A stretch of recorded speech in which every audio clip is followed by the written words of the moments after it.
You can spend years building something with an avoidant person. You can show up again and again. You can give your time, your energy, your care, and your emotional presence. And then the moment you need the same effort back, the moment you ask them to meet you halfway, they vanish. They shut down. They go cold. And you sit there asking yourself what you did wrong. But the truth is, you did not do anything wrong. You were simply never the thing they protected most. That is the part people miss. Avoidant people are not always loyal to the relationship. They are loyal to something else. And once you really understand that, everything starts to make sense. You stop blaming yourself. You stop trying harder just to earn basic care. You stop making excuses for behavior that keeps hurting you. Because now you can see the pattern. And the pattern is not really about you. It is about what they serve above all else. Most people get avoidant attachment wrong. They think avoidant people do not care about connection. That is not fully true. Many of them care a lot. Some care deeply. But they often stay loyal to the wrong thing. And when you see what that thing is, you start moving through these relationships with your eyes open instead of your heart in the dark. So if you are dealing with an avoidant person right now, or maybe you suspect this is your own pattern, stay with me, because this changes the whole picture. And if any of this feels familiar, you already know this is going to hit hard. What is an avoidant person truly loyal to? That is the question almost nobody asks. People call them commitment scared, emotionally distant, hard to read. But that only explains the surface. Underneath all of that, avoidant people can be fiercely loyal, just not to people first. They are loyal to their independence. That is the center of it all. Independence is not just a preference to them. It feels sacred. It feels untouchable. It becomes the one thing they will protect no matter what it costs. Think about what independence means for someone like this. It is not only about having space or liking freedom, it runs deeper. It means never feeling trapped, never feeling owned, never feeling that another person can control their emotions, their choices, or their peace of mind. The moment someone starts to matter too much, something in them reacts. It is like an alarm goes off inside, because in their mind, importance creates vulnerability. Vulnerability creates risk. And risk feels like loss of control. So they pull back, sometimes a little, sometimes all at once. They create distance. They delay replies. They become harder to reach. And then they convince themselves they are doing the healthy thing. They tell themselves they are protecting their peace. But often, what they are really protecting is their freedom from emotional dependence. That is the loyalty that wins. More than the relationship, more than your feelings, more than the promises they made when everything felt easy. Watch that closely, because once you see it, you cannot unsee it. Maybe you have lived this already. In the beginning, things feel good. There is chemistry, curiosity, late talks, real interest. It feels easy. It feels promising. But then, after a few months, something changes. They become less available. Texts slow down. Plans happen less often. Their energy shifts, and you feel it before you can explain it. And naturally you wonder, was it me? Did I say too much? Did I expect too much? But what often happened is simpler than that. You became real to them. You became steady. You became important. And when that happened, the closeness started to feel dangerous. Predictability meant you mattered. And if you mattered, then they might need you. And if they needed you, then they would feel less free. So they pulled away. Then, when you reacted like any normal person would, they said you were needy, too attached, too demanding, too emotional. But look under those words. What they often mean is this: You are getting too close to a place that makes me uncomfortable. You are asking for a level of closeness that feels like pressure to me. That is why these situations can feel so confusing. You are asking for basic connection. They hear a threat to their independence. You are trying to build something real. They are trying to make sure they can still escape at any moment. And if this sounds familiar, stay here, because this is where so many people lose years of their life trying to fix a pattern that was never theirs to fix in the first place. This does not only happen in dating. It can show up in friendship too. You may have a friend like this. When life falls apart for them, you are there. You listen. You support them. You answer the calls. You sit through the long nights. In those moments, they seem thankful, maybe even deeply connected to you. But the next time you need them, they are missing. They do not call back. They do not show up. They act busy, vague, distracted, or strangely irritated that you even needed something. And if you bring it up, they become defensive. They say they have their own life. They say they cannot carry your emotions. They say you are putting too much on them. But again, look deeper. What may really be happening is that your need reminds them of closeness, and closeness reminds them of responsibility, and responsibility feels like a threat to their freedom. So they create distance to prove to themselves that they are still separate, still in control, still not dependent. This is why the pattern hurts so much. It is not only the distance, it is the emotional whiplash. They let you in enough to create hope, then step back the moment real mutuality is required. And here is what matters most. Their behavior is not a measure of your value. It is not proof that you are too much. It does not mean you are hard to love.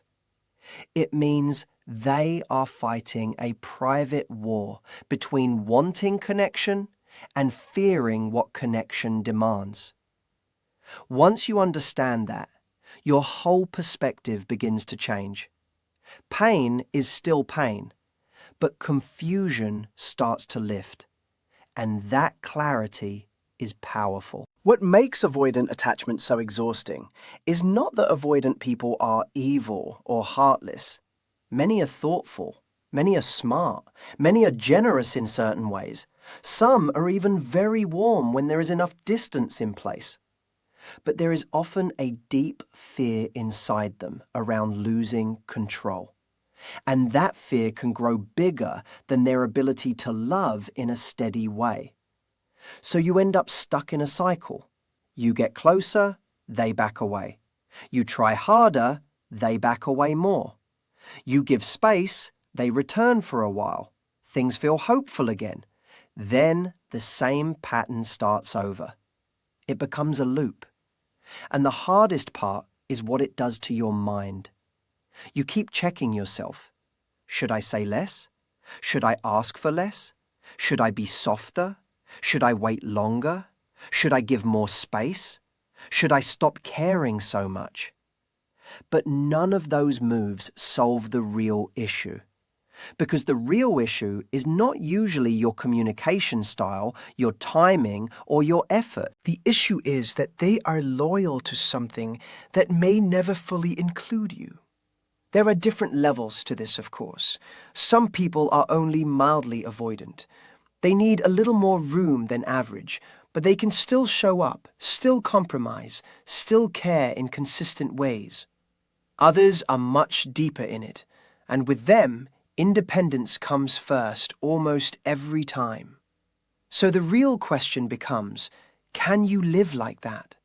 Can you love someone who, when things get intense, will often choose their comfort over your closeness?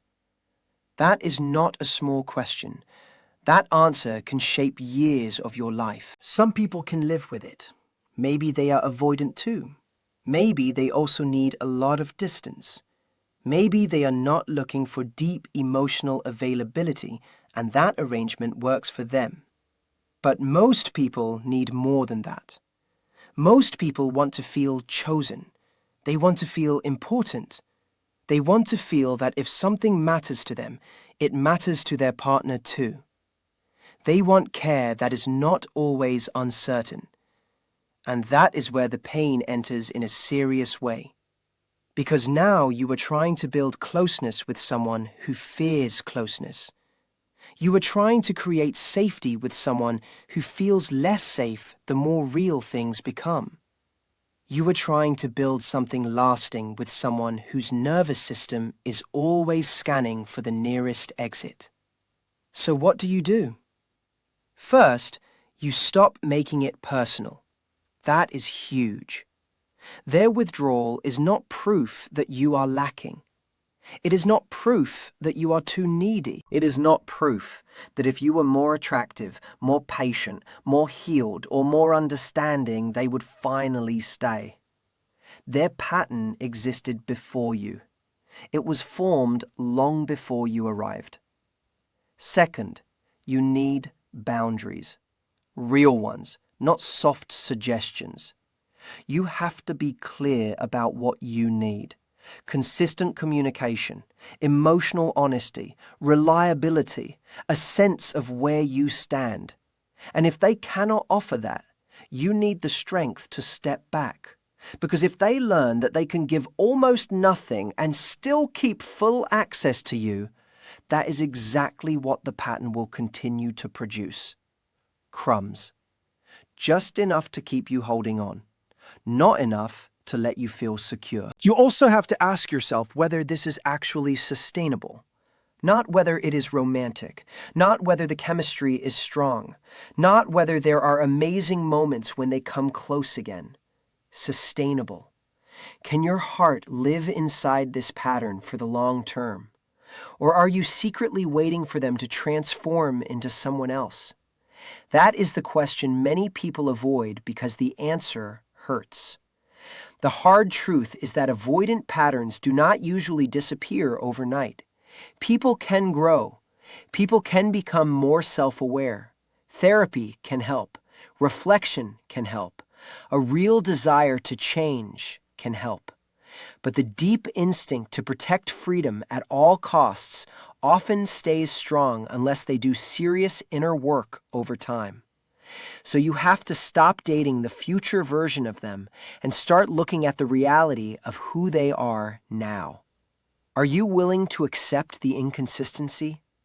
Are you willing to deal with the emotional distance? Are you willing to keep meeting someone where they are, if where they are leaves you lonely? If your answer is yes, at least let it be an honest yes. Go in with your eyes open. But something powerful happens when you fully accept what is true. You stop fighting for scraps. You stop trying to prove your worth. You stop explaining away every disappearing act. And in that release, your power begins to return. You remember that their inability to show up does not define your value. You remember that you deserve a love that feels glad to have you. You remember that being wanted consistently is not too much to ask.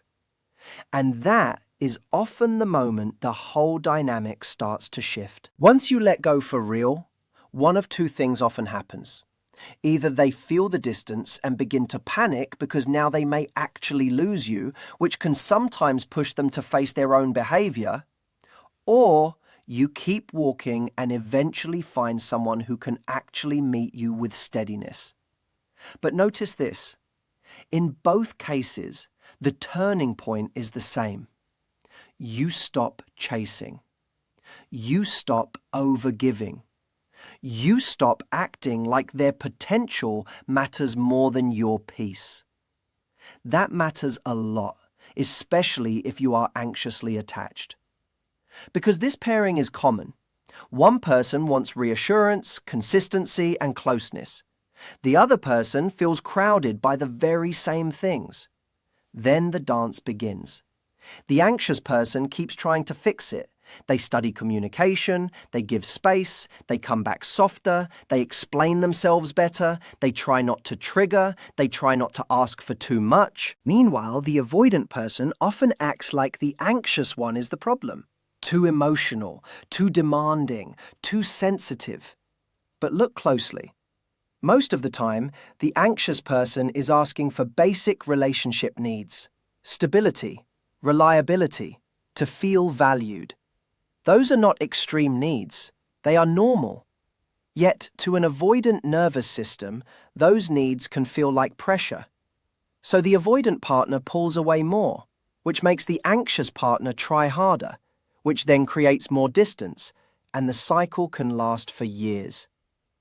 If you are in that loop, hear this clearly. You cannot love someone out of avoidance if they are not doing their own work. You cannot be patient enough to heal them. You cannot be perfect enough to make them suddenly feel safe with closeness. Sometimes, the strongest thing you can do is stop trying to move a wall that wants to remain a wall. Can an avoidant person love someone? Yes, they can. But their love often has limits that become obvious the moment intimacy asks something real from them. They may love you best from a distance. They may feel warm when there is room to breathe.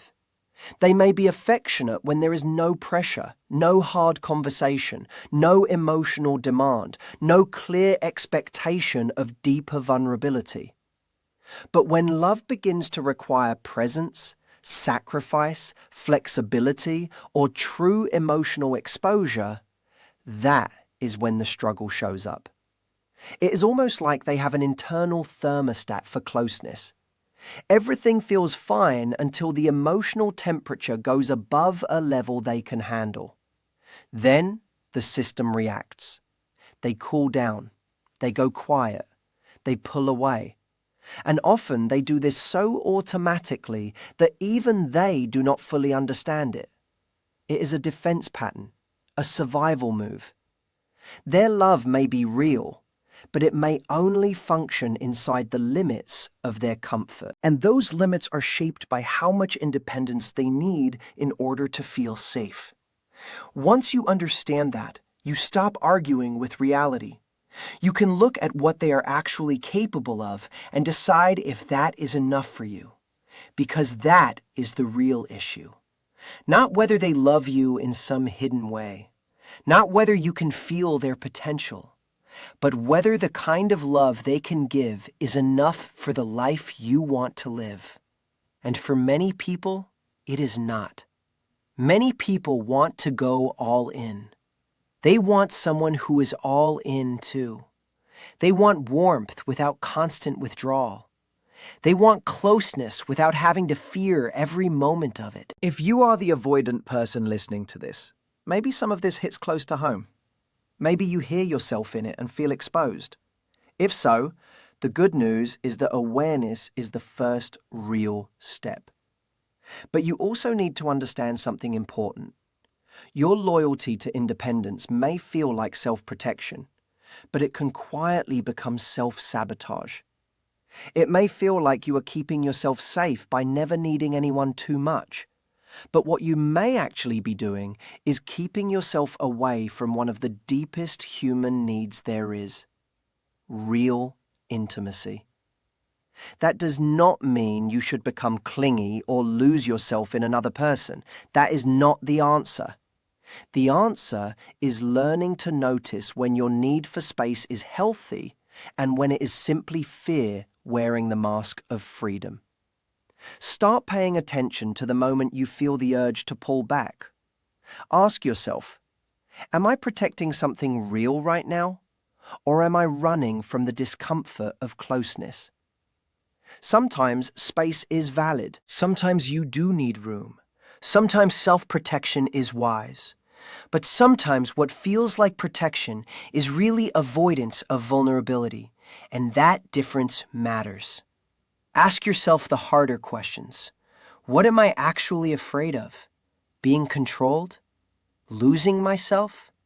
being disappointed, being abandoned, being seen too clearly, not being enough.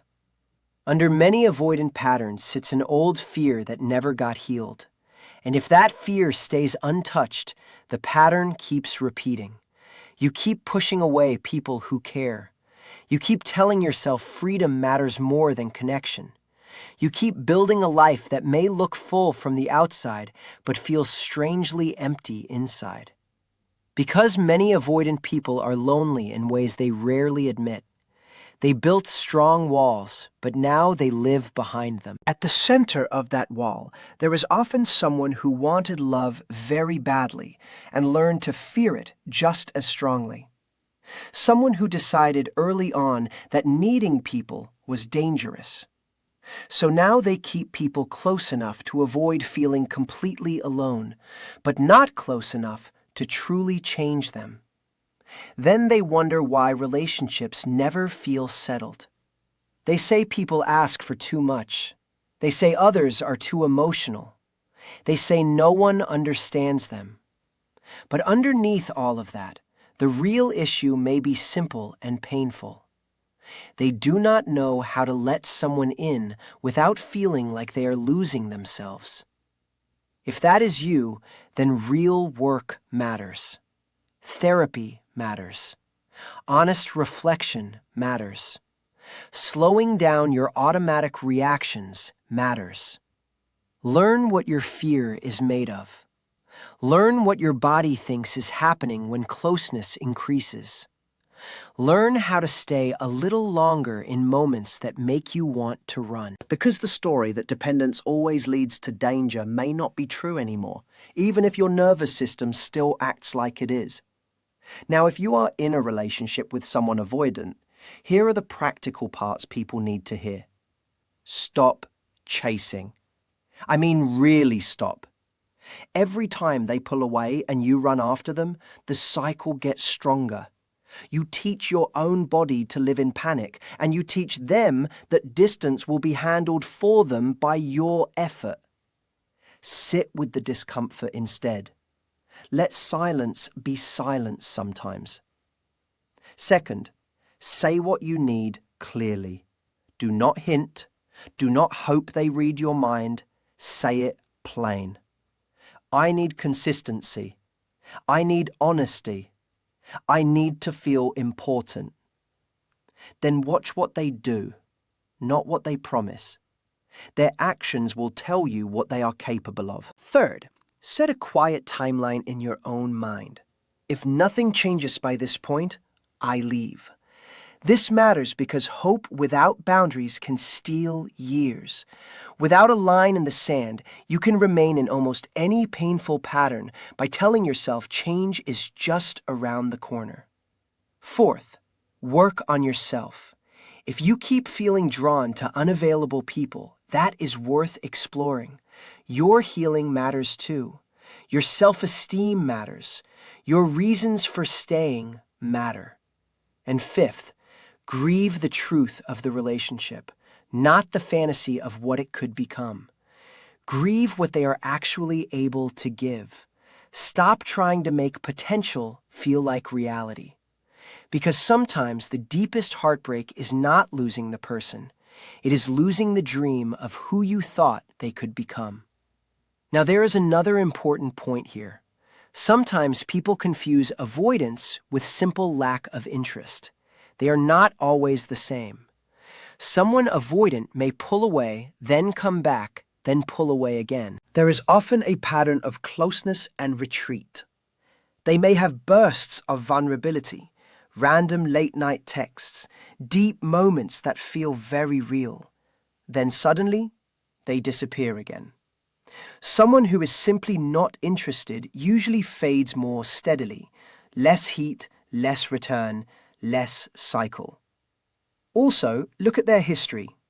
Avoidant people usually repeat this pattern across multiple relationships. Someone who is just not into you may act completely different with someone else. And one more thing, do not confuse avoidance with introversion. Introverts may need alone time, but they can still be reliable and emotionally present. Avoidance is not about where you get your energy. It is about fear. And fear changes the whole structure of a relationship. A lot of people also hide avoidance behind being busy. They say life is full, work is intense, timing is bad, there is just too much going on right now. And yes, sometimes people truly are overwhelmed. But sometimes being endlessly busy becomes the perfect shield.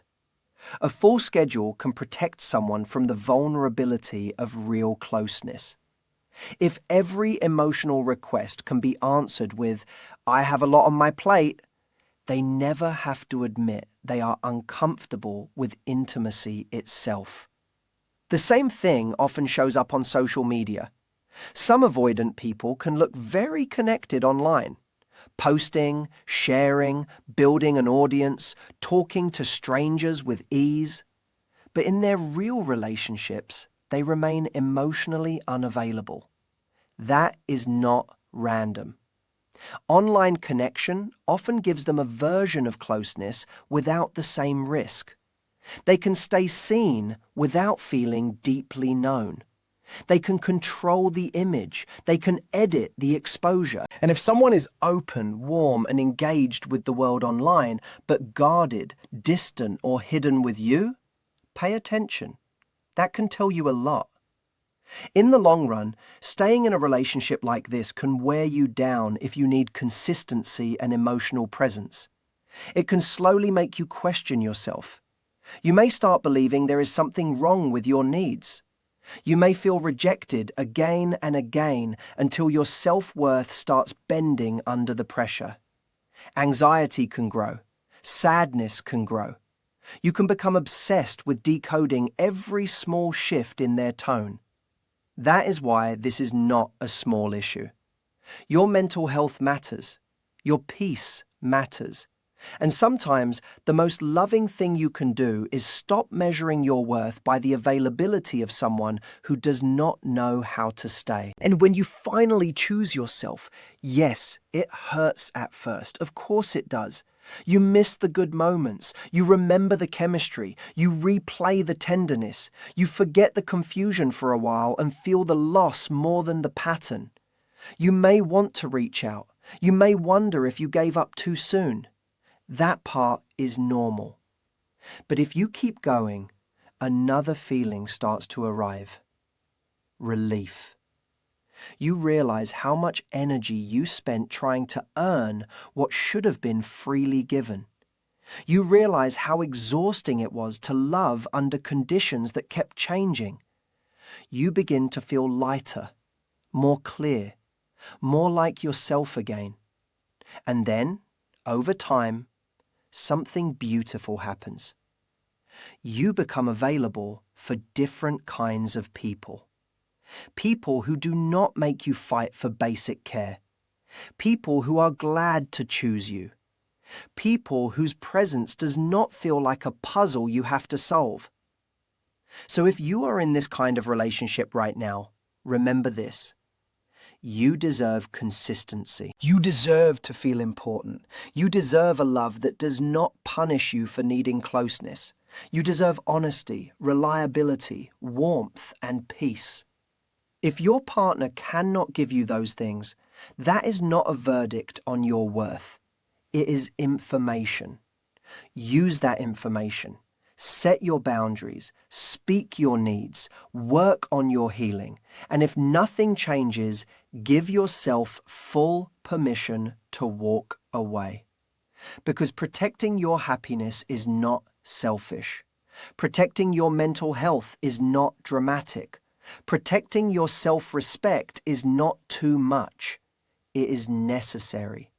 And sometimes the moment you stop begging for love is the exact moment your life starts opening up again.